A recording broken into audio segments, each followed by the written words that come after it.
So, if you thought that TrumpCare was only just to help the rich, you were right. It's really to help in massive corporations and rich people. Big pharma interests are heavily invested in TrumpCare, and actually they've already profited from it without it even being implemented. And it, right now it's on the brink of collapse, but the stock prices for these major insurance companies and these big pharmaceutical companies have gone up. So two big healthcare ETFs, the Healthcare Select Sector and iShares U.S. Healthcare Funds, are each up nearly 10% this year. That's better than the entire overall market. And several insurers that you guys may recognize are even hotter than that, according to CNN. Cigna and Anthem, which had hoped to merge, by the way, yeah, that's what we need, more consolidation of healthcare companies, are up 14% and 17% respectively.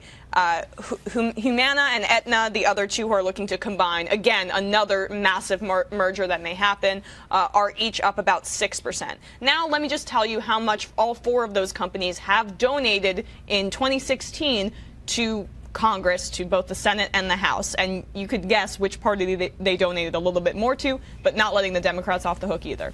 Cigna, they have donated a little over almost $440,000. 61% of that is to Republicans, 39% to Democrats.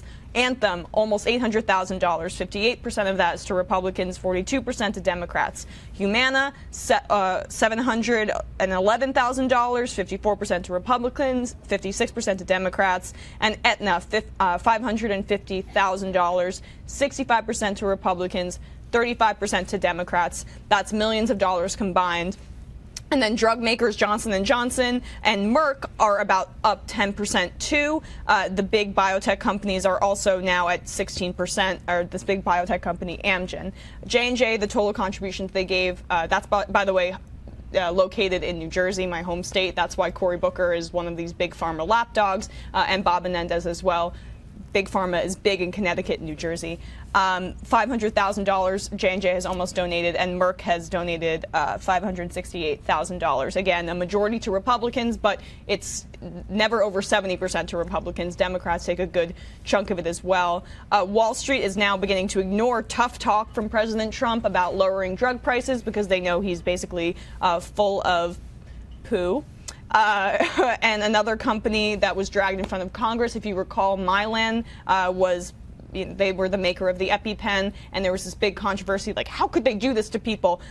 That was all just a dog and pony show because their stock prices are up after TrumpCare has been announced. So there really has been no substantive monetary change for these big pharmaceutical companies, despite the tough talk from both Republicans and Democrats, including President Trump, who said that he was going to lower drug prices and that they were ridiculous. He's now basically saying his big thing is that he wants the FDA to move faster to approve drugs, which really does nothing at all. Oh, no, he said these pharmaceutical companies are getting away with murder. Right. You know what I find troubling the most, and this comes from having gone to probably at least 20 Trump rallies across the country last year covering the campaign. Most Trump supporters are not consciously racist people. A lot of them have similar economic pain, suffering, and anger as a Bernie Sanders supporter. I think there is a large portion of Trump supporters that do have racial hostilities, but I kind of knew as I was covering it, just because, it's not my first rodeo, that he was full of it.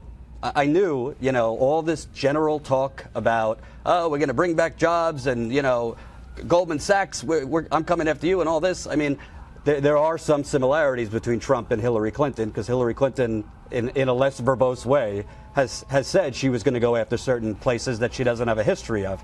But I really do, I kind of feel for a lot of the Trump supporters, because when they realized that they were conned by this con artist, they're going to have nowhere else to go. I mean, maybe in 2 years or 4 years, they can make a different choice. But I mean, Trump, and part of the reason that they were so uninformed and didn't know what was coming was because the media was largely only focusing on the stupid, vile, awful things he said. Doesn't mean you don't cover that, but Trump does that intentionally to distract from these things. Him Sean Spicer. They create these different controversies, scandals, so nobody knows that in depth about all the cuts to the EPA or the welfare to health investors and pharmaceutical companies. Yeah, you might see an article on CNN.com, but you're not going to see that all over the media. You're not going to see the substantive stuff because they don't care. They care about conflict, sensationalism, and that's it. And I'm not saying Trump voters are victims, but these people actually need help.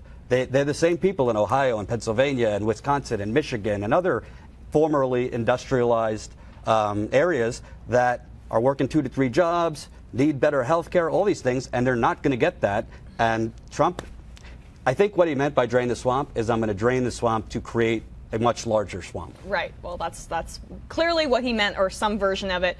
I agree with you in the whole resistance narrative where they just talk about, oh, resist, we are the alliance, we are going up against Trump. That does nothing to bring new voters in and actually feel the pain of the people that were desperate enough to believe in someone like that. When you are at your most desperate, and I don't want to pigeonhole religious people, but when people are experiencing the death of a loved one, they turn to religion. They turn to something to believe in. They'll often, use methods that are unorthodox or that are kind of kooky to keep someone alive that they love. I'm using that analogy because Trump supporters were also desperate going into the 2016 election. A lot of these counties that previously voted for Obama switched to Donald Trump, and that shows and indicates desperation that you would believe this buffoon who doesn't have a vocabulary above a 4th grade reading level. And I would say, Jordan, that the tide is turning a little bit. I pulled this up while you were talking. Trump's approval rating by Gallup has hit an astonishing low. It's lower, I believe, than President Obama's approval rating ever was in his entire presidency. And there was a point where Obama was pretty unpopular. His approval rating is at 37%, according to Gallup. And lower than Bush's was at this time, too. Well, this time it's unbelievable. Usually people want to believe in the president at this period in their presidency because it's so early. And then the solid majority of Americans, it's hit 58%, say they disapprove of Trump's job performance. Blowjobs to big pharma like this are not going to help. I think that the numbers that came out that 14 million Americans are going to lose their health care does nothing to help his cause. Emma, we're at Facebook Studios. Don't talk like we normally do. Oh, sorry. Now, I think I want to just answer Bobby Moore's questions. We're going to get to more questions later, but Bobby Moore asks, this seems like the time for Dems to make the case for single payer. Why don't Dems do it now? This will feed into our next story, but Bobby, sorry to tell you, their donors won't let them. Right. Their donors won't let them. And instead of, it's so simple, it's scary that they don't get it. Guess what? If the Democratic Party right now would go to East Chicago, Indiana, get in front of some cameras and raise hell, that's how you turn the tide. That's how you win in 2018. That's how you win in 2020. But that's not how these people are programmed. There's not a Ritz-Carlton in East Chicago, I feel like. No, there's not. But their donors don't want single-payer health care because their donors are indirectly or directly involved with the for-profit healthcare system.